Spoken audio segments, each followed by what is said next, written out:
What's up, y'all? It's your boy D-STÄL, another D-STAL'S Extrapoint. This is vlog 41 vlogs. I know I've been missing last couple weeks. I've just been busy, life, And but I know Ravens just had mini camp just now, so let's talk about mini camp because after this is we going. Was it 6 weeks until training camp? So after this video, y'all probably won't see me for the next couple weeks until the end of July.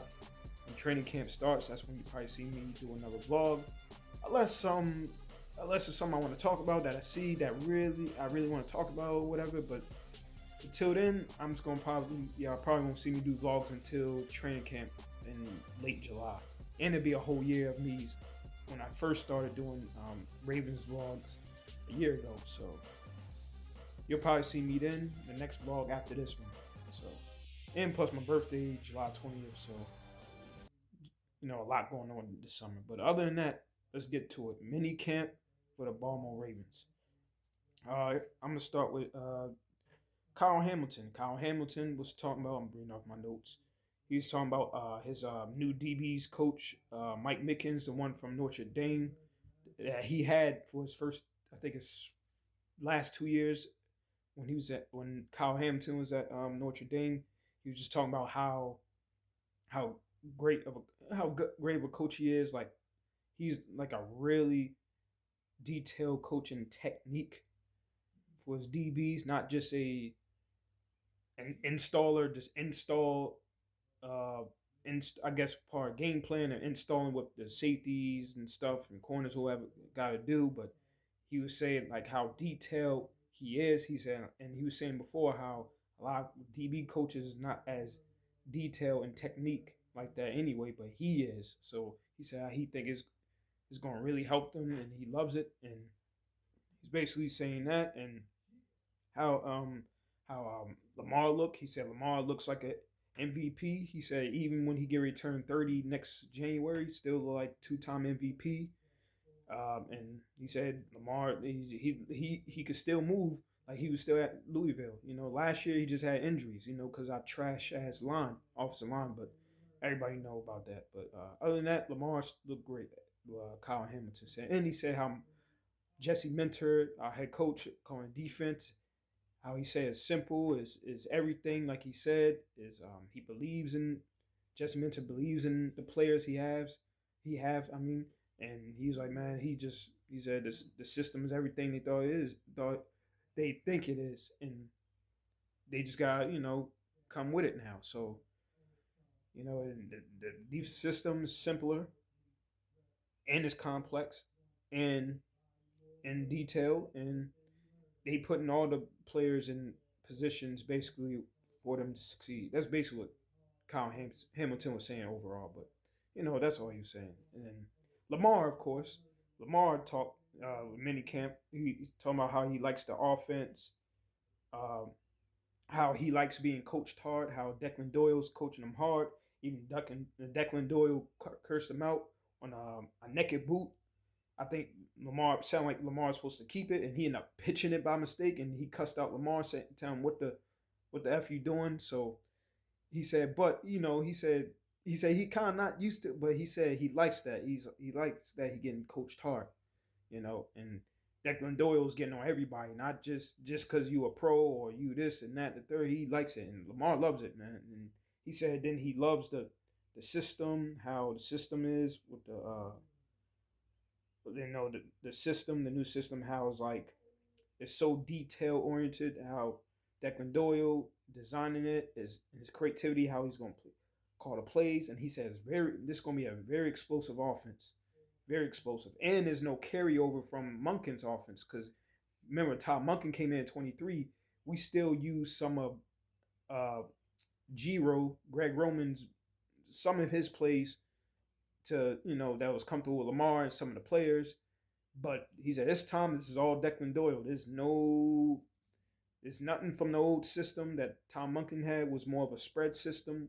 This is like a system that's designed for like that Declan Doyle's creating, that he's taken from the Chicago Bears and from Sean Payton and his system when in Denver and stuff. So Yeah, he said this is like it's basically like why this system works for many different quarterbacks, like Jared Goff when Ben Johnson was there in Detroit, and then of course Chicago Bears last year with Caleb Williams, and then now Declan Doyle's taking that and probably some of Sean Payton's some of his philosophy and making his. This is his design, his playbook. So it's gonna be crazy. I can't wait. And he said it's just mind blowing. That's awesome. What Lamar was saying is mind blowing. He said explosive, detailed. How Declan Doyle's coaching him, and then how he's calling plays, like I said. And he feels like, and then Lamar said like Jesse, just not even just Declan, but Jesse, everybody, they feel like they are one of the players. Basically, they have players coaches. But if people was trying to say, like I heard on Good Morning, who's it? NFL Network, that show called Good Morning Football or whatever.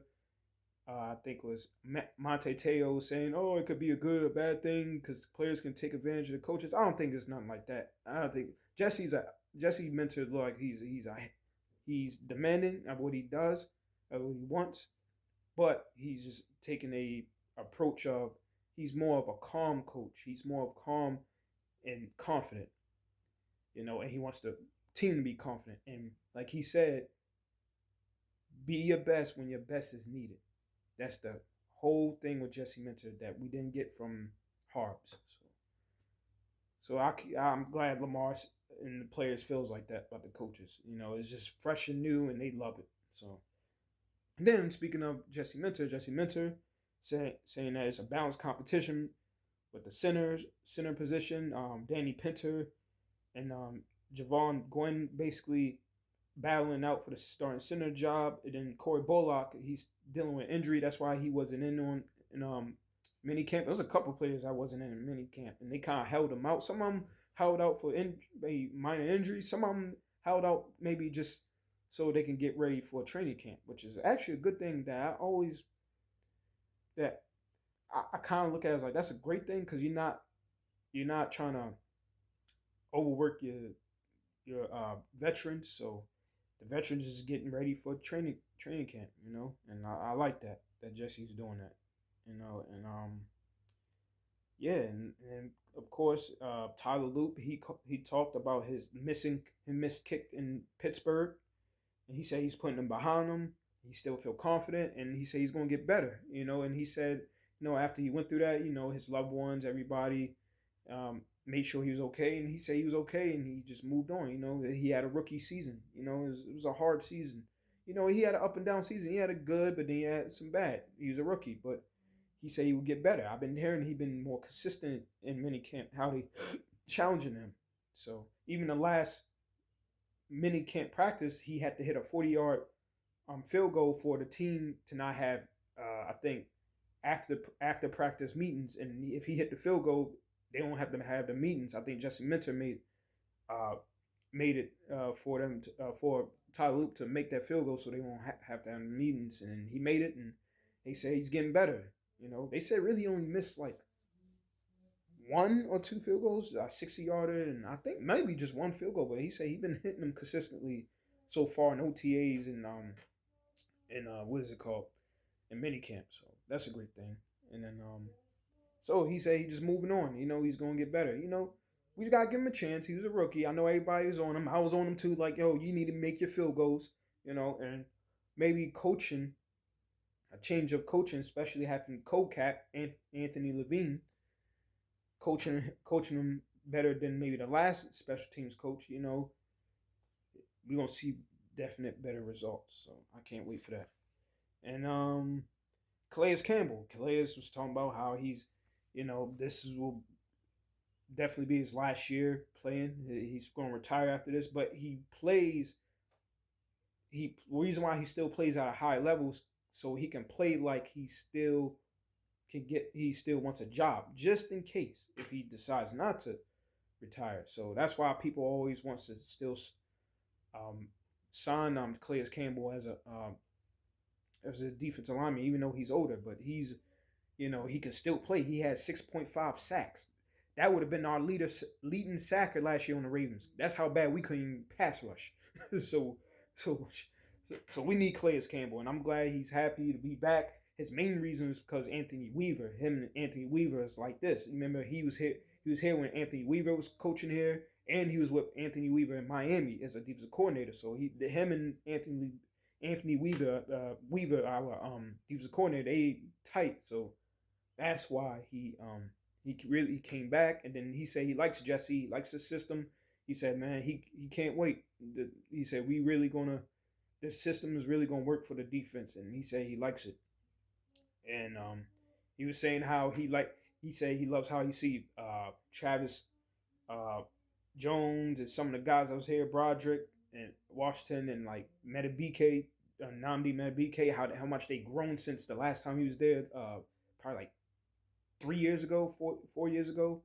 So he said he loves seeing that, and he said especially Madubuike, he got that. He said he got the muscular chest poking out. So he said because he was younger, he was more of like he was young. He was like in his first and second year, and then Calais Campbell left. But he said he likes that how all those defensive linemen stepped up, and now they, better than they grown, matured. Even he was even talking about Lamar. I heard on a radio interview or something that how he could tell Lamar's more matured since the last time he was there in 21-20, was it a 22-23 season. So I can't wait. And Roquan, man, he said Roquan, he got something to prove. He's everybody talking about how slimmer he looks. I know everybody been getting on his weight and stuff, but I don't think it's not just his weight, whatever. I think it's the system the last 2 years. I think the system from Zach Orr really messed him up and messed a lot of teammates up, And I think Ro got something to prove, man. He just looked like he got something to prove. And he said no matter the circumstances he had to go through, basically subliminally talking about the system with Zach Orr, he was like, yo, I'm not going to make this no excuse. It is what it is, So he was like, yo, forget it. I'm not going to make it any excuse for an injury. If I had an injury or a hamstring, whatever, like what he had last year. But he said, it is what it is. And, he's ready to prove it this year. He wanted to move on, take nothing from the past. He wanted to move on. And, I love that, and yeah, Roquan is going to look like a Pro Bowler, I think, this year. Just watch. And Madubuike, I think Jesse was saying that, everybody that was out then practicing minicamp should be back for training camp, which is interesting. And then somebody asked him about Nnamdi Madubuike. He said, they going to monitor that situation as, monitor how he's doing. And basically saying it sounds like he might be back or should be back maybe by training camps, when training camp starts.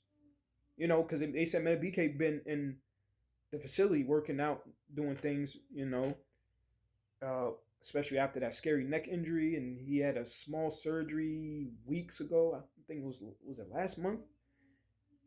And it sounds like he's coming back, and he might be ready by training camp, or maybe the middle of training camp, or maybe the end of training camp. Who knows? But I think Madubuike is going to be here by the start of the season.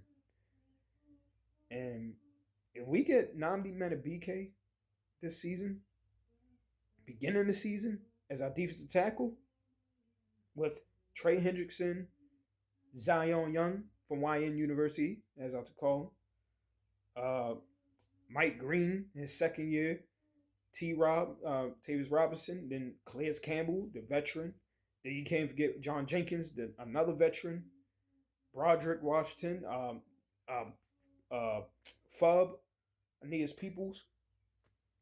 And then the new guy that we drafted from, I know they got to do cuts and stuff. They're going to cut certain people, but man. And then this defense is going to look dangerous, man. I'm telling you. And who hey, they might add some more people too. You know how we signed them late free agents, veterans or whoever. So, and we got undrafted people, So who knows? But this defensive line is going to look scary, especially if Nnamdi Madubuike come back. So I can't wait for that, man. And, that's